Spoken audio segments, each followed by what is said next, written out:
So imagine you are standing at the threshold of this massive echoing building.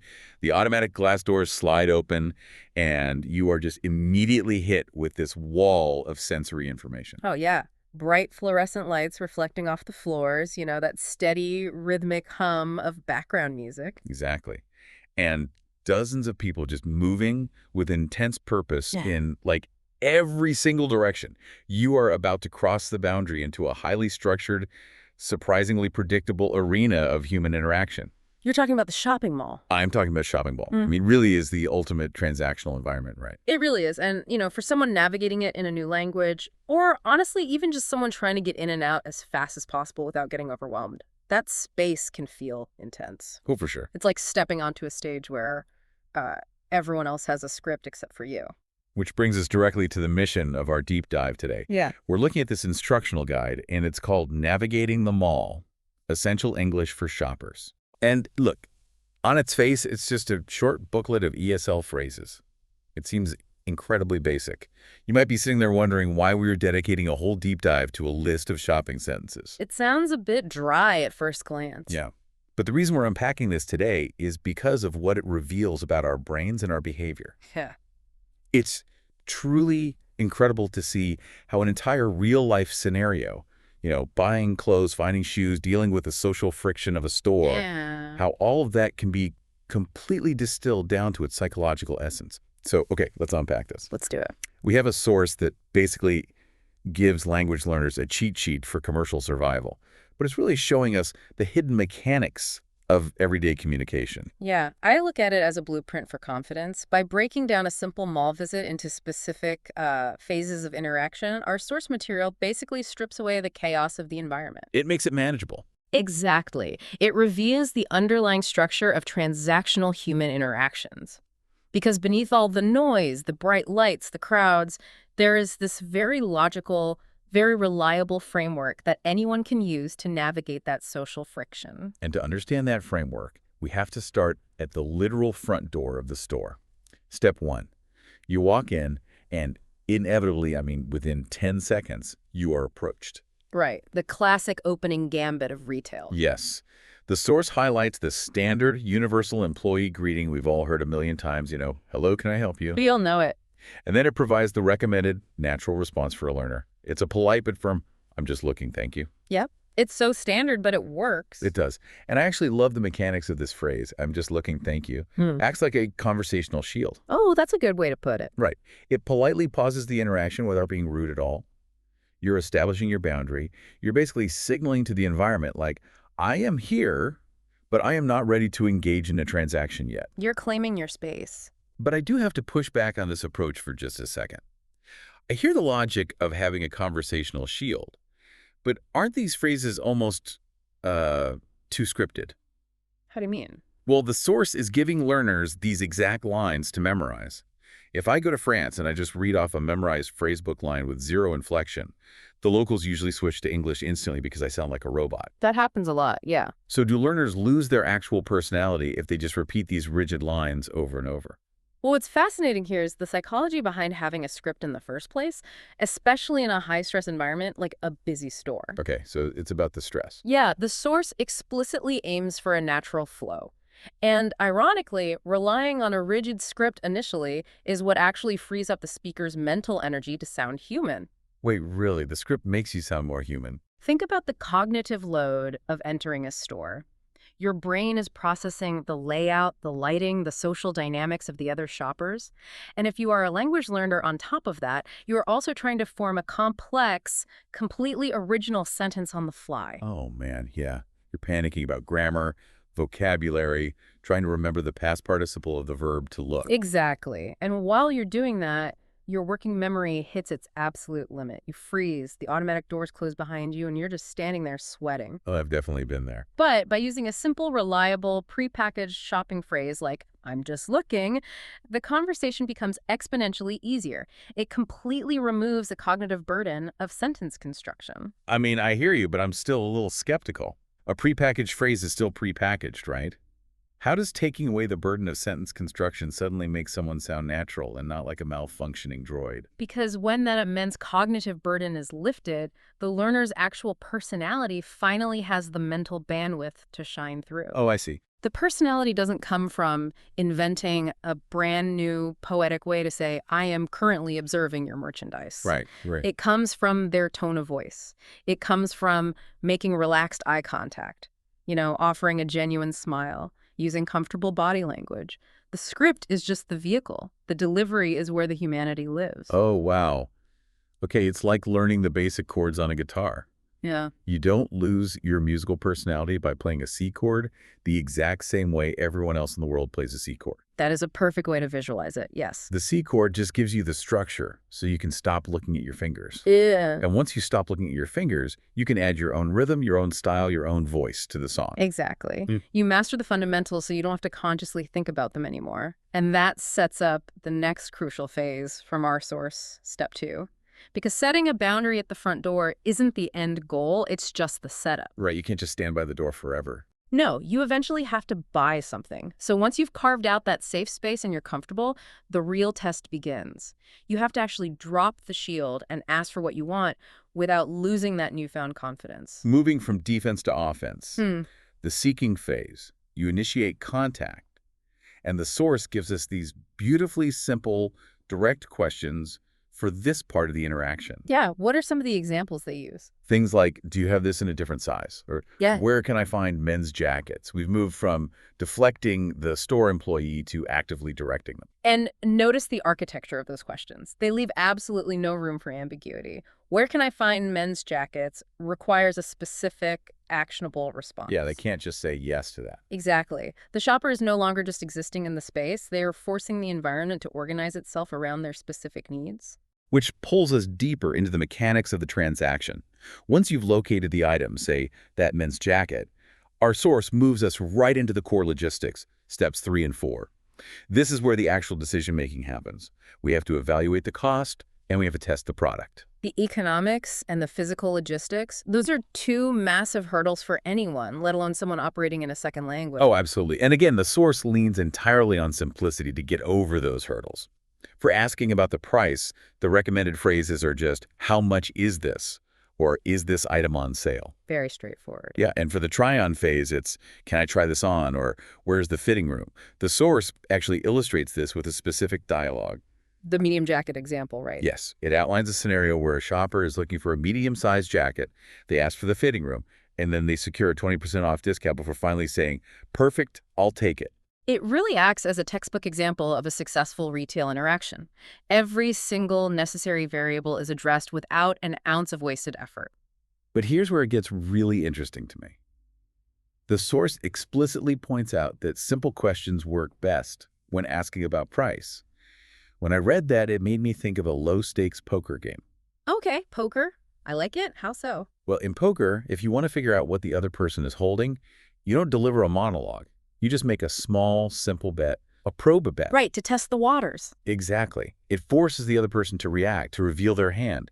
Asking, is this on sale, is like a probe bet. But looking at the source's example with the medium jacket, why the specific focus on asking if something is on sale? Why not just ask the price, say okay, and leave it at that? That's a great question, because asking, is this item on sale, accomplishes something far more important than just, potentially keeping a few extra dollars in your wallet. It's fundamentally about agency. Yeah, if you just ask, how much is this? You are passively receiving information. You are letting the printed price tag dictate your reality. But when you ask if it's on sale, you are actively probing the boundaries of the transaction. You're pushing back a little. You're taking control of the narrative and forcing the store assistant to engage with you on your terms. You're introducing social friction. You're mildly challenging the initial terms of the deal, which takes guts if you aren't confident in the language. It absolutely takes guts, and that is exactly the point. Even if the employee's answer is a flat no, the shopper has asserted themselves. They are participating in commerce, not just subjecting themselves to it. That's a really powerful distinction. And in the source's specific example, the shopper finds out the jacket is currently 20% off. That victory, that discount, is a direct, tangible reward for their active participation. So it builds confidence. Definitely. It reinforces to the learner that using their voice, even with very basic vocabulary, can alter their reality and yield real-world results. It completely transforms the shopper from a passive guest in the store to an active participant in a mutual exchange. I mean, you went from, I'm just looking at the front door, hiding behind your conversational shield, Yep. to actively negotiating the price of a medium jacket. That is a massive shift in power. It represents the entire emotional arc of the shopping experience, captured in just a few lines of dialogue. But an arc like that necessitates a clear, definitive conclusion. Step 5. The transfer of resources. Closing the loop. Exactly. The medium jacket is selected, the 20% discount is applied, and the interaction logically has to end at the cash register. The source tells us we might hear the assistant ask, "How would you like to pay?" And the scripted, reliable responses are, "I'll pay by card," or "I'll pay in cash." The final punctuation mark on the process? But the source doesn't just give us the checkout phrases and say goodbye. It wraps up the entire guide with a practice task. It's a challenge for the reader. Right, the 5 sentences. Yeah, it asks them to practice 5 specific shopping sentences, focusing on very specific variables: size, price, color, discounts, and payment methods. The core philosophy here is that keeping up the practice of these specific real-life conversations will help you improve naturally and build confidence. Which sounds simple enough. It does. But, so what does this all mean? I want you, the listener, to think about this for a second. Have you ever learned a phrase in a new language, practiced it in your quiet living room, felt totally confident, but then completely frozen when it came time to actually use it at the register? With a line of impatient people staring at the back of your head. Exactly.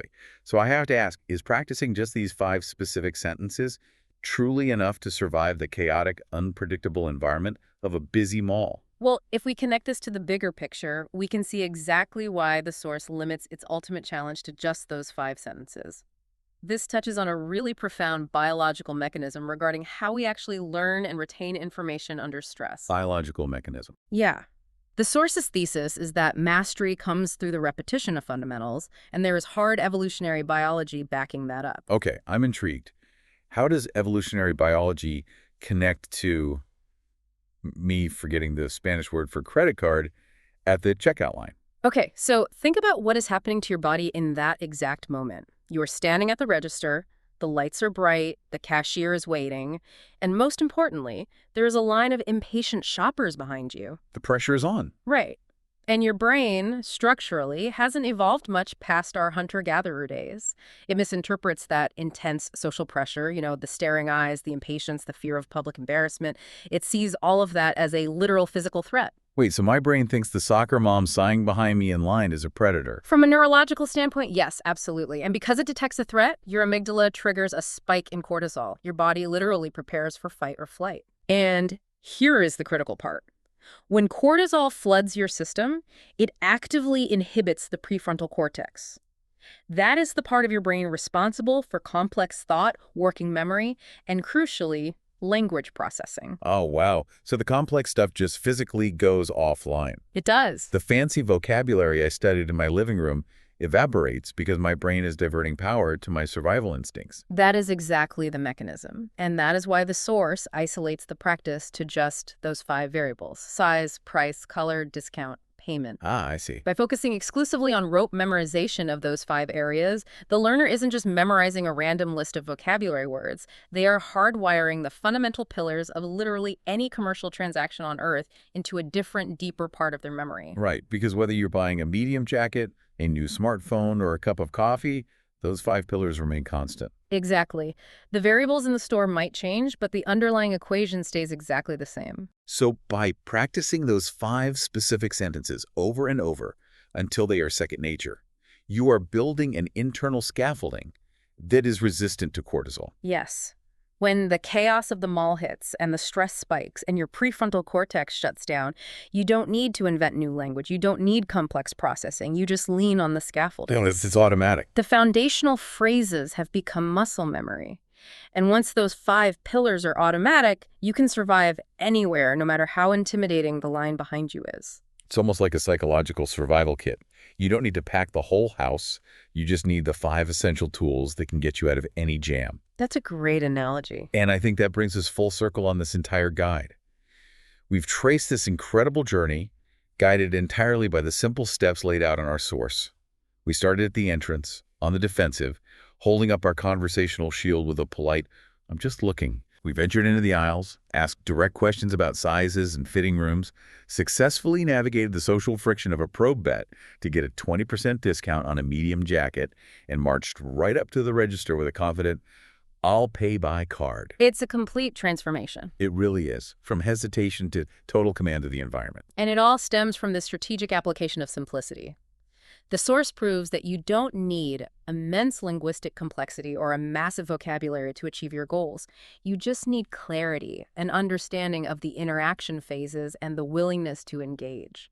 And for you listening, whether you're in the trenches right now, learning a new language, or honestly, just trying to be a more efficient, less stressed communicator in your own native tongue, there's a massive practical takeaway here. Oh, totally. Having a mental toolkit of clear, simple, predictable questions reduces the friction of everyday life. It takes the anxiety out of the equation. You don't have to reinvent the wheel every time you step out of your house to buy a jacket. Just use the framework. Let the structure do the heavy lifting for you. You know, before we wrap up, there is one final kind of lingering thought I want to offer you based on all of this. Okay, let's hear it. We've spent this entire deep dive analyzing how this source teaches these simple phrases to English learners, specifically to help them sound natural. But think about native speakers for a moment. Don't we also rely heavily on these exact same repetitive scripts? Oh, that's interesting. Right. If we strip away all our vast, complex vocabulary and our years of fluency, aren't we all just using the exact same 5 sentences every single time we enter a store? Basically, yeah. Perhaps our universal reliance on automatic phrases like, "I'm just looking," reveals just how automated our daily human interactions have truly become. Are we all just running the same program to save our own cognitive load? Mm. That is wild. It's definitely something to think about the next time you stand at the threshold of those automatic glass doors, staring into the bright lights of the mall, ready to cross into the arena.